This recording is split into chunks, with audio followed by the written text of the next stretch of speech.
लोकसभा निवडणूक केव्हाही जाहीर होऊ शकते. भारतीय जनता पक्षानं देशभरात 195 उमेदवारांची यादी जाहीर केली. यामध्ये पंतप्रधान नरेंद्र मोदी, गृहमंत्री अमित शहा यांचा समावेश आहे. पंतप्रधान वाराणसीतून म्हणजे निवडणूक लढणार हे जवळ-जवळ आता निश्चित झालंय. कारण या भाजपच्या यादीत त्यांचा नाव आहे आणि पंतप्रधान वाराणसीतून निवडणूक लढवणार आहेत.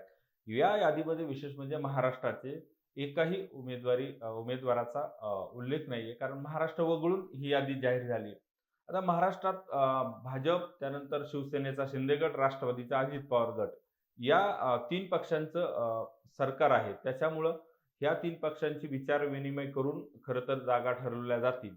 विशेष म्हणजे आपण मागच्या आठवड्यात शिरूर लोकसभेसंदर्भात चर्चा केली होती. यामध्ये मागच्या 4-5 दिवसांनंतरही अद्यापही महायुतीचा उमेदवार शिरूरमध्ये ठरलेला नाहीये.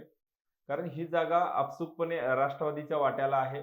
त्याच्यामुळं राष्ट्रवादीची काँग्रेस पक्ष त्यांच्याकडं अद्यापही उमेदवार नाहीये. यामध्ये महायुतीचे उमेदवार अमोल कोल्हे जवळपास निश्चित आहे आणि त्यांनी आपला एका अर्थानं प्रचार सुरू केला. परंतु महायुतीकडे अद्यापही उमेदवार नाहीये. शिवाजीराव आढळराव पाटील हे शिवसेनेचे शिंदे गटाचे आहेत आणि ते प्रबळ इच्छुक आहेत. ते वेळप्रसंगी राष्ट्रवादीमध्ये यायला सुद्धा त्यांची तयारी आहे. तसं त्यांनी बोलून दाखवलं. त्या संदर्भात त्यांनी कार्यकर्त्यांशी, पदाधिकाऱ्यांशी त्यांच्या मनसर लांडेवाडीला त्यांच्या निवासस्थानी बैठक बोलावून कार्यकर्त्यांशी संवाद साधला. त्यानंतर त्यांनी पत्रकार परिषद घेतली. त्यामध्ये सुद्धा त्यांनी हेच सांगितलं, की कार्यकर्ते असं म्हणतायत, पदाधिकारी असं सांगतायत, की वेळ प्रसंगी राष्ट्रवादीच्या तिकिटावर किंवा राष्ट्रवादीच्या घड्याळ चिन्हावर जरी निवडणूक लढायला लागली, तरी आपण लढू. असा एकंदरीत त्यांचा सूर होता. एकंदरीत आता कार्यकर्त्यांशी, पदाधिकाऱ्यांशी चर्चा कितपत करतात, ते काय म्हणतात? पदाधिकारी खरं तर त्यांच्या म्हणजे आढळरावांच्याच विचाराचे असतात. त्यामुळं ते म्हणजे आढळराव ठरवतील तेच फायनल असतं. पण तरीही एकंदरीत ते दाखवण्याचा भाग असतो म्हणजे कुठल्याही नेत्याचा, की आपण किती पदाधिकाऱ्यांना विश्वासात घेतो, कार्यकर्त्यांच्या किती जवळचे आहोत, हा सगळा दाखवण्याचा फंडा आहे. तसा तो आढळरावांनी पूर्ण केला. त्यातून त्यांनी पत्रकार परिषद घेत सांगितलं, की आता कार्यकर्त्यांचं सुद्धा म्हणणं आहे, वेळप्रसंगी राष्ट्रवादीच्या म्हणजे घड्याळ चिन्हावर सुद्धा आपण निवडणूक लढवायची, पण लढवायची. यामध्ये त्यांनी तसं त्या सांगण्याचा त्यांचा हे म्हणजे त्यांनी स्पष्ट केलं. आणि एवढंच नाही तर ते अजून पुढे जाऊन असं म्हटले, की राष्ट्रवादीला हे मान्य असेल तर मी त्यांच्या घड्याळाच्या चिन्हावर लढायची माझी पूर्ण तयारी आहे. आता सर्वस्वी म्हणजे ते मागताना त्यांनी एक हातचा ठेवला. हे सर्वस्वी मुख्यमंत्री एकनाथ शिंदे ठरवतील तसं होईल. आता अजित पवार, एकनाथ शिंदे, दिलीप वळसे पाटील यांच्या खरं तर संयुक्त बैठक होऊन शिरूरच्या जागेसंदर्भात साधक-बाधक चर्चा झाली. या चर्चेत म्हणजे मागच्या आठवड्यात आपण म्हटल्याप्रमाणे भाजपला दिलीप वळसे पाटील हे तगडे आहेत असं म्हणजे ते समजतात. भाजप समजतं की दिलीप वळसे पाटलांनीच ही शिरूरची जागा लढवावी. कारण त्यांना केंद्रात 45 प्लस जागा अपेक्षित आहे. कारण केंद्रात तिसऱ्यांदा भाजपचं सरकार आणायचंय. पंतप्रधान पदी नरेंद्र मोदी यांना तिसऱ्यांदा विराजमान करायचंय. त्यामुळे त्यांचं महाराष्ट्रातून 45 प्लस हे टार्गेट आहे. आणि त्यासाठी ते भाजपचं पूर्ण गणित आहे. त्यांना वळसे पाटील हेच शिरूरमधून उमेदवार अपेक्षित आहेत. आता ही मनधरणी करण्यात भाजप अजित पवारांच्या हा विचार गळी उतरवण्यात काही अंशी या 4-5 दिवसात थोड्या अंशी यश मिळालंय त्यांना. आता अजितदादांचा फ्लो म्हणजे अजितदादांचं म्हणण्याचा अर्थ असा होतो, की वळसे पाटलांनाच ते हट्ट धरू लागलेत, की आता तुम्हीच राहा. कारण त्यांना आढळराव पाटलांना म्हणजे राष्ट्रवादीत प्रवेश देऊन त्यांना ते भविष्याचं राजकीय समीकरणं बघतात ते त्यांना फायदेशीर वाटत नाहीत. कारण 2014 मध्ये म्हणजे आढळराव ज्यावेळेस खासदार झाले, त्यावेळेस त्यांनी शिरूरमध्ये राष्ट्रवादीचे बहुतेक आमदारांचे त्यांनी खच्चीकरण केलं म्हणजे त्यांचा पराभव करण्यास आढळराव कारणीभूत ठरले होते. त्यामुळं आमदार यांना आढळरावांना पाठबळ देतील किंवा त्यांना मदत करतील लोकसभेमध्ये, ही शक्यता खूप कमी आहे. यामध्ये खेड आळंदी विधानसभेचे आमदार दिलीप मोहितेंचा समावेश आहे. आत्ताच 2 दिवसापूर्वीच भोसरीचे माजी आमदार विलास लांडेंनी सुद्धा आढळरावांच्या उमेदवारीला विरोध दर्शवलाय. ते विलास लांडे म्हणतात, की वेळप्रसंगी महेशदादांना तिकीट द्या, लोकसभेचं उमेदवारी द्या. त्यांचं मी काम करेल, पण आढळराव पाटलांचं मी काम करणार नाही, असं त्यांनी स्पष्ट सांगितलंय. म्हणजे शिरूरमध्ये राष्ट्रवादीच्या अजितदादा गटाच्या विचाराचे 4 आमदार आहेत. आणि त्यामध्ये आता दिलीप मोहितेंनी थेट विरोध केलाय. म्हणजे ज्या माणसाला 20 वर्ष मी विरोध केला, त्या माणसाचं मला काम करावं लागतंय किंवा माझ्या वैयक्तिक आयुष्यात ज्यांनी माझं नुकसान केलंय, त्यांना मी मदत करेल किंवा त्यांनी माझ्यावर विश्वास ठेवा, असं काही मी करणार नाही. वेळ प्रसंगी घरी बसेल, असं थेट शब्दात दिलीप मोहितेंनी खरं तर आढळरावांच्या संभाव्य राष्ट्रवादी प्रवेशाला विरोध दर्शवलाय.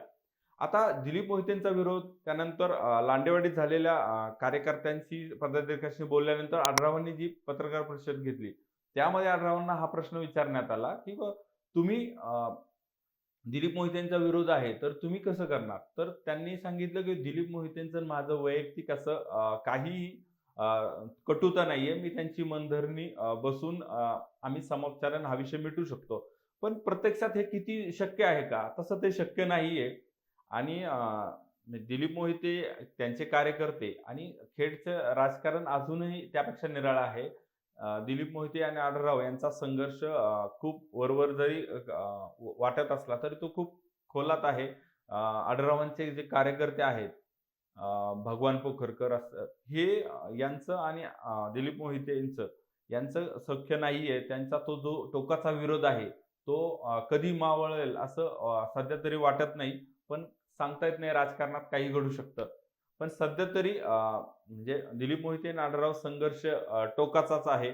त्यानंतर विलास लांडेंनी पण ह्या म्हणजे आढळरावांच्या उमेदवारी राष्ट्रवादीतून त्याला विरोध दर्शवलाय. आता हे सगळं बघता आढळरावांच्या म्हणजे महायुतीचा उमेदवार होईल की नाही, अजूनही त्याबाबत साशंकता आहे.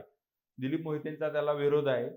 त्यामुळं हा महायुतीमधील उमेदवारीचा गुंता हा तर दिवसेंदिवस वाढतच चाललाय. तो निघेल का नाही सांगता येत नाही. दुसरीकडे अमोल कोल्हेंची म्हणजे उमेदवारी जवळपास निश्चित आहे. ते महाआघाडीकडून उमेदवार असणार यावर शंका नाही. त्यांनी त्यांच्या पद्धतीनं म्हणजे जनसंपर्क म्हणा, गाठीभेटी, प्रचाराच्या अनेक फंडे ते वापरण्यास सुरुवात केलेली आहे. त्यात मागच्या आठवड्या काळात भोसरीत त्यांनी गावजत्रा मैदानावर त्यांचा स्वराज्य रक्षक संभाजी हे नाटकाचे शो झाले. त्यातून त्यांचा इनडायरेक्टली प्रचाराची त्यांनी खूप सुरू केलेला आहे. त्यांचा माहोल त्यांनी तयार केलेला आहे आणि त्यामुळं हा सगळा विषय होतो. आता 2 आत्ताच मुख्यमंत्री आणि दोन्ही उपमुख्यमंत्र्यांचा म्हणजे अमोल कोल्हे यांच्याच मतदारसंघामध्ये अ, वडू बुद्रुक आणि तुळापूरला त्यांची स्वराज्य धर्मवीर संभाजी महाराजांच्या अ, समाधी स्थळावर त्यांनी नतमस्तक झाले. तिथं स्मारकाचं भूमिपूजनाचा मोठा म्हणजे कार्यक्रम झाला. या कार्यक्रमामध्ये म्हणजे जे कोनशिला उभारली त्यावर स्थानिक खासदाराचं नाव नाही, आमदाराचं नाव नाही. म्हणजे त्यामुळं आणि एवढ्या मोठ्या कार्यक्रमामध्ये म्हणजे अमोल कोल्हे म्हणतात आणि स्थानिक आमदार अशोक बापू पवार म्हणतात, की या सगळ्या म्हणजे छत्रपती संभाजी महाराजांचं भव्य स्मारक उभारण्यामागे खरं तर आमचा खूप मोठा वाटा आहे. आम्ही स्थानिक म्हणजे आजपर्यंत एवढी लोकप्रतिनिधी येऊन गेले. त्यांनी कुणीही एवढे प्रयत्न केले नाही. आम्ही आमच्या पद्धतीने एवढे प्रयत्न करूनही या कार्यक्रमामध्ये राजकीय कार्यक्रम केला आणि आम्हाला मानाचं स्थान म्हणजे त्यांना मिळालं नाही. आणि त्यांना त्या सभेमध्ये अमोल कोल्हेंना खरं तर बोलायचं होतं, तर तिथं बोलू दिले नाही.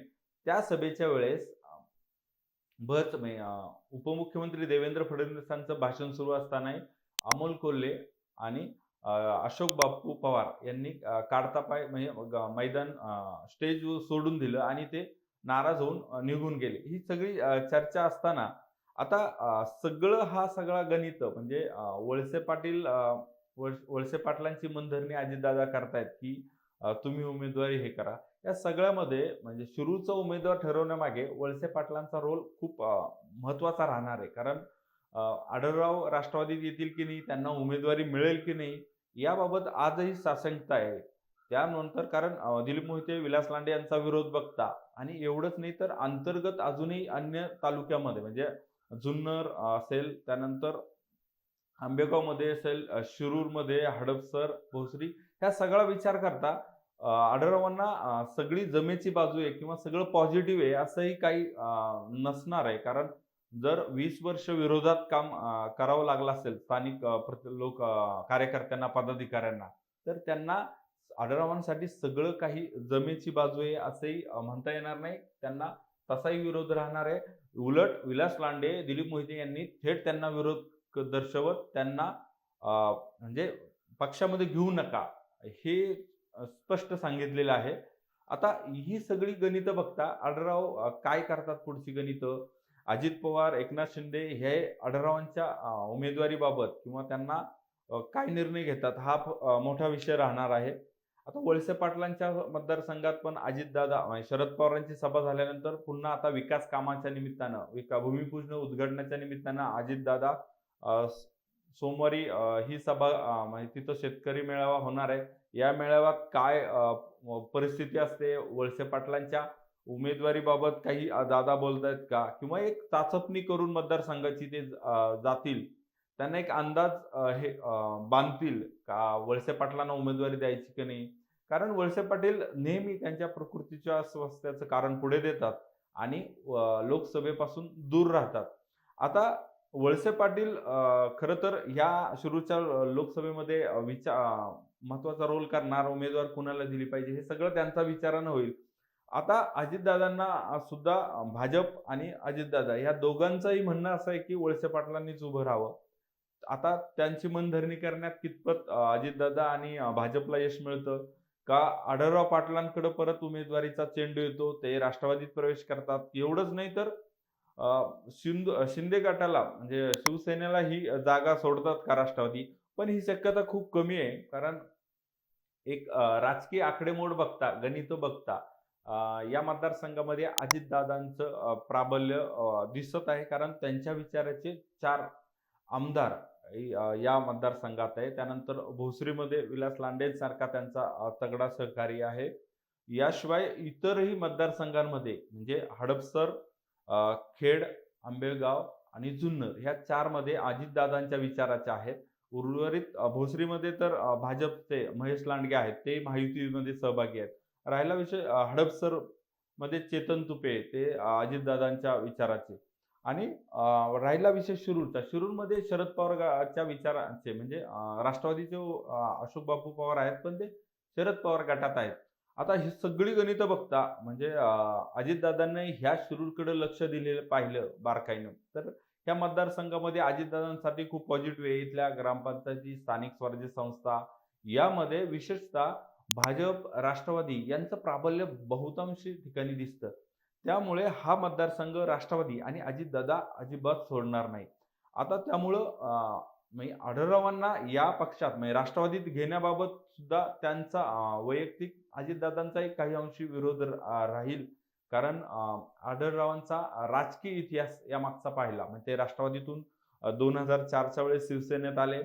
शिवसेनेत आल्यानंतर त्यांच्यावर कायम आरोप आढळरावांवर कायम आरोप केला जातो. त्यांनी ते शिवसेनेत असले तरी त्यांनी वैयक्तिक शिवसेना न वाढवता आढळराव सेना वाढवली.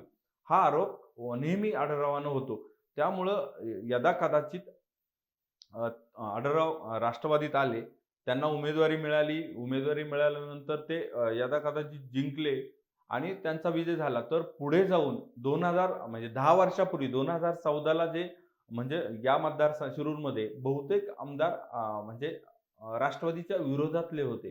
त्याच्यामुळं मग ही सुद्धा यांना अजितदादांना हे सुद्धा खूप विचारपूर्वक करावं लागणार आहे. एवढंच नाही तर आता सध्या म्हणजे भाजपला तिसऱ्यांदा नरेंद्र मोदींना देशात पंतप्रधान करायचंय म्हणून ते लोकसभेबाबत ह्या जागांबाबत थोड्याशा तडजोडी करू शकतात. पण हीच तडजोडी ते विधानसभेला म्हणजे लोकसभेनंतर काहीच महिन्यानं विधानसभेच्या निवडणुका आहेत. मग त्यावेळेस जागा वाटप त्यानंतर मग या इथल्या ह्या स्थानिक मतदारसंघामध्ये अजितदादांना सुद्धा पक्ष वाढवायचा आहे. त्यांना तर कार्यकर्ते मुख्यमंत्री करण्याच्या तयारीत आहे. मग त्यांना जर ही तयारी असेल तर मग इथं जर लोकसभेला आढळराव विजयी झाले आणि पुढे जर समजा हे महायुती घटक पक्ष सत्तेत पुढे जाऊन समजा त्यांचं आकडेमोड जुळली नाही आणि जर विरोधात गेलं युती तुटली तर मग काय? हाही प्रश्न खरं तर हे राजकीय दृष्टीनं अजितदादा विचार करत असतील आणि मग जर आत्ताच आपण या लोकसभेसाठी तडजोडी करायला गेलो, त्यांना बोलून पुढे जाऊन जर आत्ताच आपले लोकप्रतिनिधी म्हणजे स्थानिक आमदारांना जर नाराज केलं आणि जर विधानसभेसाठी हे गणित विधानसभेचं गणित जुळलं नाही, हे नाराज झालेले सध्या मनधरणी करून आमदार त्यांच्या विचाराकडे वळतील, अजितदादा वळवतील, लोकसभेचं कामही करतील. पण पुढे जाऊन जर यदाकदाचित हा विषय झाला, विधानसभेला युती तुटली, तर मग काय? हे सगळे प्रश्न खरं तर अधांतरी आहेत आणि या सगळ्याचा विचार करूनच शिरूरच्या जागेबाबत अजितदादा, एकनाथ शिंदे आणि देवेंद्र फडणवीस हे गांभीर्याने विचार करतील. कारण विशेष करून अजितदादा जास्त करतील. कारण त्यांच्या वाट्याला हा मतदारसंघ आहे आणि त्यांना पुढची विधानसभेची गणितं बघता ते आत्ता लोकसभेला म्हणजे कसं ताकही फुंकून पिण्यासारखा तो प्रकार असणार. आढळरावांना घेण्याबाबत खूप साधक-बाधक चर्चा होईल. स्थानिक आमदारांशी ते चर्चा केल्याशिवाय त्यांचा प्रवेश तर घेऊच शकणार नाही आणि त्यांची मनधरणी करून तो प्रयोग होऊ शकतो किंवा मग नवीन उमेदवारही आणू शकतात. एवढंच नाही तर मग भाजपलाही ते गळ घालू शकतात अजितदादा किंवा एखाद्या मतदारसंघाचं अदलाबदली करण्याचा प्रयोग त्यांच्या हातात असू शकतो. पण हे सगळं विचार करता एकतर वळसे पाटलांना ते उमेदवारी घ्या म्हणून हट्ट धरतील. म्हणजे भाजपचा हट्ट आहेच आहे वळसे पाटलांबाबत. अजितदादाही मनधरणी करण्यात वळसे पाटलांची यशस्वी ठरतील. नाहीतर मग आढळरावांचा प्रवेश तसा म्हणजे स्थानिक आमदारांचा विरोध बघता वर-वर होईल असं सध्या तरी वाटत नाही. त्याला खूप कांगोरे आहेत. ते सगळा विचार करून आढळरावांचा झाला तर राष्ट्रवादी प्रवेश होईल आणि त्यांना ती मिळेल. पण सध्या तरी तसं काही म्हणजे आढळरावांच्या राष्ट्रवादी प्रवेशाला थोडा विरोध दिसतो आणि हा विरोध पुढे जाऊनही कायम राहील का नाही याबाबत साशंकता आहे. कदाचित अजितदादा ते हे करून उमेदवार ठेवतील. एवढंच नाही तर आणखीन कोणी नवीन उमेदवार पण येऊ शकतो. वळसे म्हणजे भोसरीचे प्रथम आमदार विलास लांडेंनी सुद्धा म्हणजे मागच्या 2019ला म्हणजे विलास लांडेंनी 2009ला शिरूरची जागा लढवली होती. त्यानंतर 19ला सुद्धा मागच्या लोकसभेच्या वेळी सुद्धा विलास लांडेच निवडणूक लढवणार. त्याबाबत अजितदादांशी त्यांची चर्चा झाली असं त्यांनी खरं माध्यमांशी बोलताना सांगितलं. प्रत्यक्षात त्यामुळे ते सुद्धा मैदानात उतरू शकतात. अजूनही म्हणजे मागच्या 5-7 दिवसातही महायुतीच्या उमेदवारीचा तिढा सुटलेला नाही. त्यामुळे पुढच्या काही दिवसात म्हणजे पुढच्या 4-5 दिवसात हा तिढा सुटेल आणि महायुतीला खऱ्या अर्थाने एक तगडा उमेदवार मिळेल याकडे आपण पाहूया आणि अमोल कोल्हेंच्या विरोधात महायुतीकडे एक तगडा उमेदवार राहील असं आपण आशा करूया. पुन्हा भेटू पुढच्या विश्लेषणामध्ये. तोपर्यंत धन्यवाद.